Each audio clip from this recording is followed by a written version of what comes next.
ባለፉት ቀናት በኢትዮጵያና በኤርትራ መካከል የነበረው የተደበቀ ውጥረት ወደ ግልጽ የቃላት ሽኩቻ ተቀይሯል።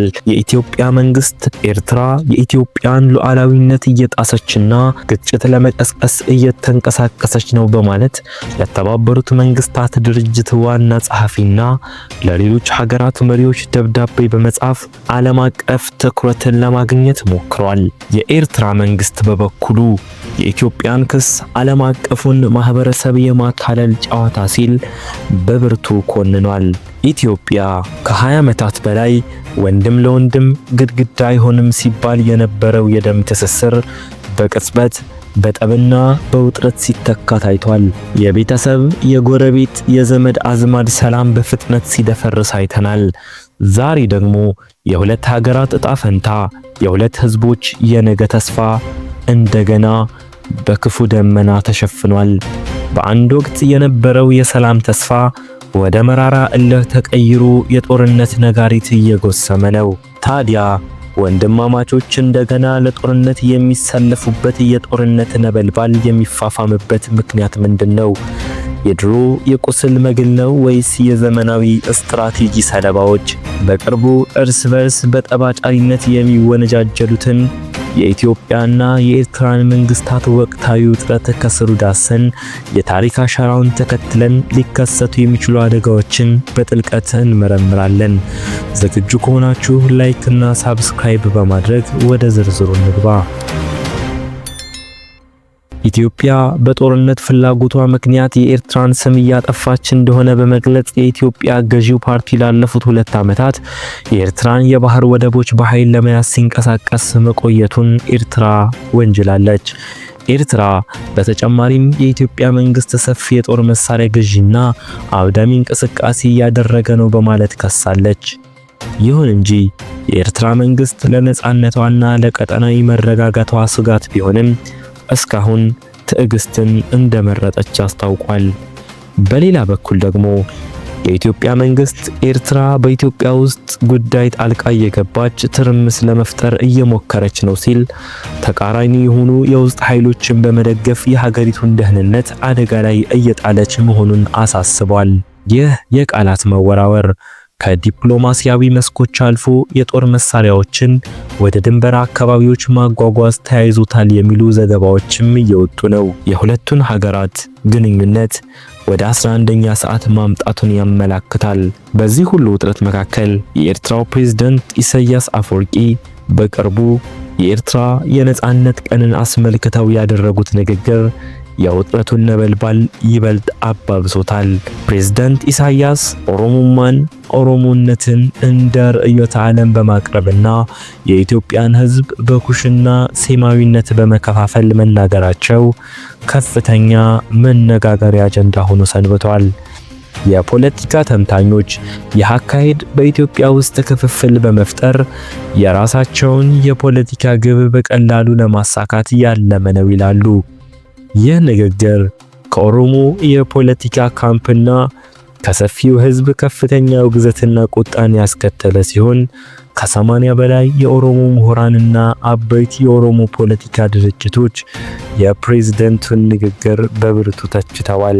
የኢትዮጵያና ኤርትራ ውጥረት ከግልጽ የሀገር ድንበሮች ባለፈ የውስጥ ፖለቲካና የኃይል አሰላለፎችን ይበልጥ ውስብስብ አድርጎታል። በቅርቡ በምርጫ ቦርድ እውቅና የተሰረዘውን ህዝባዊ ወያኔ ሓርነት ትግራይ ወይንም ህወሓትን በሊቀመንበርነት የሚመሩት ደብረጽዮን ገብረ ሚካኤል በክልሉ ሰማዕታት መታሰቢያ ላይ ባደረጉት ንግግር በትግራይና በኤርትራ ህዝቦች መካከል ያለውን ግንኙነት የማጠናከር ስራ እንደሚቀጥል ተናግረዋል። ይህንን ንግግር ተከትሎም በትግራይና በኤርትራ መካከል የተዘጋው ድንበር ለህዝብ ክፍት መሆኑ ተዘግቧል። ይህ ክስተት የቀድሞ የትግራይ ጊዜያዊ አስተዳደር ፕሬዝዳንት አቶ ጌታቸው ረዳ ጥቂት የህወሓትና የትግራይ አመራሮች ከኤርትራ መንግስት ጋር እየሰሩ ነው ሲሉ ደጋግመው መናገራቸውን የሚያስታውስ ነው። ይሁን እንጂ የትግራይ ጊዜያዊ አስተዳደር ፕሬዝዳንት ጀነራል ታደሰ ወረደ የስልጣን ርክክብ ስነ ስርዓታቸው ላይ ከውጭ ኃይሎች ጋር የሚደረግ ያለአግባብ ግንኙነት እንደሚያስቆሙ በዲፕሎማቶችና በባለስልጣናት ፊት የቃል ኪዳን ሰነድ መፈራረማቸውም አይዘነጋም። በሌላ በኩል የኢትዮጵያ መንግስት ያፈነገጠው የትግራይ ፖለቲካ ቡድን ከኤርትራ መንግስት ጋር ጥምረት በመፍጠርና በአማራ ክልል ከአንዳንድ የፋኖ አደረጃጀቶች ጋር ህብረት ለመፍጠር እየሰራ ነው ሲል ይከሳል። ከዚህ ቀደም የኢትዮጵያ መንግስት የትግራይ ወታደራዊ አመራሮች አንዱ የሆኑት ጀነራል ምግባይ ኃይሌ ለፋኖ ኃይሎች ተልእኮ ሰጥተው አሰማርተዋል ሲል ይህንኑ ተልእኮ ማክሸፉንም በግልጽ ተናግሮ ነበር። ይህ በእንዲህ እንዳለ በፋኖ ኃይሎች መካከል በተፈጠረው ልዩነት ምክንያት ካፈነገጡ የትግራይ ኃይሎች ጋር የነበረው ህብረት መፍረሱ ተዘግቧል።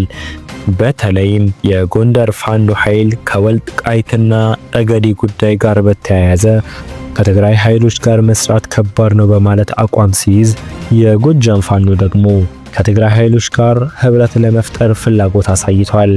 ይህም በሁለቱ የፋኖ አደረጃጀቶች መካከል ከፍተኛ ልዩነት ፈጥሯል። እንዲያውም የጎጃም ፋኖ በመንግስት ላይ የተለየ ዘመቻ ከፍታለሁ ሲል መግለጫ አውጥቷል። በተጨማሪም በእነ እስክንድር ነጋ የሚመራው ሌላው የፋኖ አደረጃጀት በኤርትራ የፋኖ ታጣቂዎችን ለማሰልጠን የጦር መሳሪያ ድጋፍ ለማግኘትና አደረጃጀቱ በኤርትራ ቢሮ ለመክፈት ይቻል ዘንድ የልዑካን ቡድን ወደ አስመራ ለመላክ መልእክት ሲለዋወጥ መረጃ ፈትልኮ መውጣቱ አይዘነጋም። የኢራንና የእስራኤል ጦርነት ያሳየን ዋናው ነገር ዘመናዊ ጦርነት ዋና ዋና ተቋማትንና መሪዎችን በመግደልና በማውደም ላይ ያተኮረ መሆኑ ነው። የድሮን ጥቅም በዚህ ጦርነት ወቅት ቁልፍ ሚና እንደነበረው አይተናል። የኤርትራና የኢትዮጵያ መንግስታትም ከህወሓት ጋር በነበረው ጦርነት የድሮንን ጥቅም በሚገባ ተረድተዋል። ስለዚህ በቀጣይ ግጭት ውስጥ ድሮን ዋና መሳሪያ ሊሆን ይችላል የሚል ስጋት አለ። ከዚህም በላይ የውጭ ኃይሎች ተሳትፎ የውጥረቱን መጠን የበለጠ አሳሳቢ ያደርገዋል።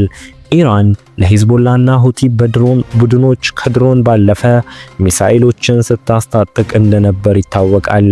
ታዲያ ኢራን በመንግስት ደረጃ የኤርትራን መንግስት ልታስታጥቅና ግጭቱን የከፋ እንዲሆን ሚና ልትጫወት ትችላለች የሚል ጥያቄ ይነሳል።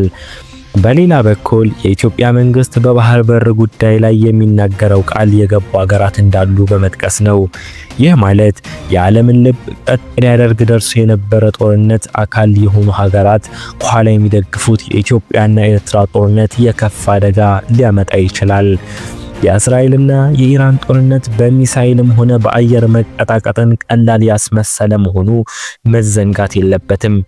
ይህ ጦርነት የተረጋጋ የሚመስለውን የዓለም ሁኔታ ያናጋ ብቻ ሳይሆን ከሩሲያና ከዩክሬን ጦርነት ጋር ሲደመር ከተሞችንና ተቋማትን በሚሳኤል ማውደም እንደ ተራ ጉዳይ አሳይቷል። ይህንን ልምድ ተከትሎ ከግብጽ ጋር በአባይ ውሃ የምትጨቃጨቀው ኢትዮጵያ መሆነች ከኢትዮጵያ ጋር ውጥረት ውስጥ ያለችው ኤርትራ በሚሳኤልና በሌሎች ዘመናዊ የጦር መሳሪያዎች ሊካፈሉ ይችላሉ የሚል ስጋት አለ። የዓለም መሪዎች የኢራንንና እስራኤልን መቀጣቀጥ ዝም ብለው ሲመለከቱ እነሱ እድል ቢያገኙ ሊመቱት የሚችሉትን ሀገር ያሰቡ ይመስላል። የግብጽ ኢትዮጵያና ኤርትራ መሪዎችም የ12ቱ ቀን ጦርነት ስልት ሊከተሉ የሚችሉ ናቸው። በቀጠናው ይህ አይነት ተነስቶ መደባደብ ከተጀመረ አገርም ሆነ ቀጠናውን በእጅጉ የሚጎዳ ይሆናል። በዚህ ሁሉ ውጥረትና የቃላት ሽኩቻ መካከል ግን አንድ የሰላም ብልጭታ ታይቷል። የኢትዮጵያና ኤርትራ ግንኙነት አስቸጋሪ በሆነበት በአሁኑ ወቅት በኤርትራና በትግራይ ክልል አዋሳኝ ድንበር አካባቢ ነዋሪዎች ከሰሞኑ የህዝብ ለህዝብ ግንኙነት ማድረጋቸው ተነግሯል። ዛላምበሳ ውስጥ የሰላም የተባለ መርሃ ግብር መካሄዱም ባለፈው እሁድ ሰኔ 15 ቀን 2017 ዓ.ም ተገልጿል። የቀድሞ ህወሓት ግንኙነቱን እንደሚደግፍ አሳውቋል። ይህ የህዝብ ለህዝብ ግንኙነት የብዙዎችን ቀልብ እየሳበ ሲሆን አንዳንዶች መቀጠል አለበት፣ ደስ ይላል፣ ለሰላም ሁሉም መስራት አለበት ሲሉ፣ ሌሎች ደግሞ ዕቃቃ ጨዋታ፣ ህዝብ ተጣልቶ አያውቅም፣ ፖለቲካ፣ ስልጣን፣ ጥቅም ሁሌም ችግር ይፈጥራሉ ሲሉ አስተያየታቸውን ሰጥተዋል። ድሮም አውቀው ነው ሻቢያና ህወሓት መቼ ተለያዩና የሚሉ አንዳንዶች ደግሞ የቤተሰብ ጠር ነበር፣ ጊዜው እስኪደርስ ተጣላን አሉ እንጂ አንድ ናቸው። የአሁኑ እቅዳቸውም ምን እንደሆነ እናውቃለን በማለት ጥርጣሬያቸውን ገልጸዋል። ይህ በእንዲህ እንዳለ አሁን ላይ ለረጅም ዓመታት ኤርትራ ውስጥ በእስር ላይ የቆዩ የትግራይ ተወላጆች በብዛት እየተፈቱ መሆኑን መረጃዎች ያመለክታሉ። ይህ እርምጃ የሁለቱን ህዝቦች ግንኙነት ለማለዘብ ያለመ ሊሆን ይችላል። ታዲያ ይህ ሁሉ የቃላት ወርወራ፣ የጦር መሳሪያ ዝግጅትና ውስብስብ የፖለቲካ አሰላለፍ መጨረሻው ምንድነው? የኢትዮጵያና ኤርትራ ግንኙነት ወደ ጦርነት ጥልቁ ይወርዳል ወይስ የህዝብ ለህዝብ ግንኙነቱ የሰላምን ተስፋ ያበራል? የኢትዮጵያና ኤርትራ ጦርነት 11ኛ ሰዓት ላይ ደርሷል የሚሉ እንዳሉ ሆኖ ሌሎች ደግሞ ቢያንስ በፌዴራል መንግስትና በህወሓት መካከል ያለው ችግር ሳይፈታ ኢትዮጵያ የምትጀምረው ጦርነት የለምና ኤርትራም በኢትዮጵያ ላይ ጦርነት ለመክፈት ምንም ምክንያት የላትም፣ ብትከፍትም ደግሞ የሚያስከፍላት ዋጋ ከባድ እንደሚሆን ጠንቅቃ ታውቃለች በማለት ተስፋን ይሰጣሉ።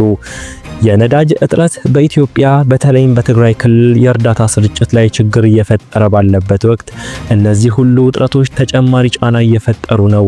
በእነዚህ አሳሳቢ ጉዳዮች ላይ ያላችሁን ሐሳብና አስተያየት በአስተያየት መስጫው ላይ አጋሩን። ለዛሬው ይዤላችሁ የመጣሁት ፕሮግራም ይህንን ይመስላል። እስከሚቀጥለው ፕሮግራም ድረስ በሰላም ቆዩልን። አስተያየትም እንድትሰጡን እንፈልጋለን። በምን ዘርፍ ላይ ትኩረት አድርገን መረጃን እንድናደርስላችሁ ትፈልጋላችሁ? ላይክ እና ሳብስክራይብ በማድረግ ለቻናላችን እድገት አስተዋጽኦ እንድታደርጉ ከልብ እንጠይቃለን። እናመሰግናለን።